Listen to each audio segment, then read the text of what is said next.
எனக்கு மிகவும் அன்பு சகோதர சகோதரிகளே, உங்களை சந்திப்பு அதிக மகிழ்ச்சி அடைகிறேன். மாறாத கர்த்தர் இந்த நாள் முழுவதும் உங்களை ஆச்சரியமாய் நடத்துவாராக. கர்த்தர் நாளை நமக்கு ஆசீர்வாதமாக்கி தரும்படிக்கு நமக்கு கொடுத்திருக்கிற உன்னதமான வாக்கு தத்தம் வார்த்தை என்ன என்று பார்ப்போம்.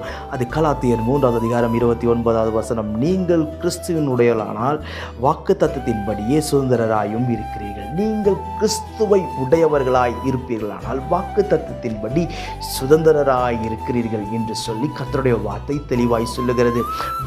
வேதத்தில் அநேக வாக்கு தத்தங்கள் உண்டு. இந்த வாக்கு தத்தங்கள் எல்லாம் பார்க்கும் பொழுது இதெல்லாம் எனக்கு கர்த்தர் கொடுத்திருக்கிறாரா, இந்த வார்த்தையெல்லாம் எனக்கு பலிக்குமா என்று பல காரியங்களை நீங்கள் யோசித்துக் கொண்டிருக்கலாம். இதை எழுதி கொடுத்ததற்கான முக்கிய காரணமே இந்த வாக்கு தத்தங்கள் எல்லாம் உன் வாழ்க்கையில் பலிக்கும்படிக்கு, உன் வாழ்க்கையில் கர்த்தருடைய வார்த்தை செயல்படும்படிக்கு தான் கர்த்தர் எழுதி கொடுத்திருக்கிறார். மற்ற புஸ்தகத்தில் இருக்கிற கதைகள் எல்லாம் வாசிப்பதற்கு இனிமையாக இருக்கும்.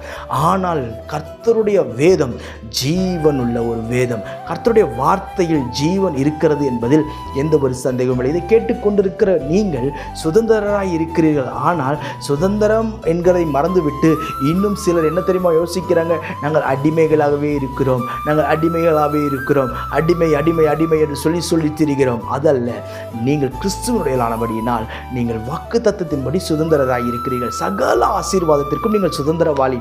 நீங்கள் தான் ஒரு பிள்ளை தன்னுடைய சொந்த வீட்டிற்குள் என்னென்ன காரியங்கள் எல்லாம் செய்ய அதுக்கு சுதந்திரம் இருக்கிறதோ அதே சுதந்திரத்தை கர்த்தர் உங்களுக்கு கொடுத்திருக்கிறார். உங்களை மேன்மைப்படுத்துவார். கலங்காதிருங்கள்.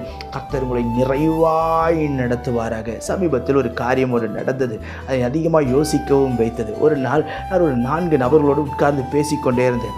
என் வீட்டில் என்னுடைய பிள்ளை ஓடி வந்து எந்த கேள்வியும் கேட்காமல் வேகமாய் என்னுடைய பாக்கெட்டில் இருக்கிற என்னுடைய பெண்ணோ ஏதோ ஒரு பொருளை எடுத்துகிட்டு வேகமாய் ஓடினதை நான் பார்த்தேன். கேட்கவே இல்லை. நான் யோசித்தேன், நான் பேசிகிட்டு இருக்கிறேன், இவங்க எல்லாம் என்கிட்ட பேசிகிட்டு இருக்காங்க. ஆனால் வேகமாய் இவள் செய்த காரியத்தை நான் யோசித்து கொண்டே இருந்தேன்.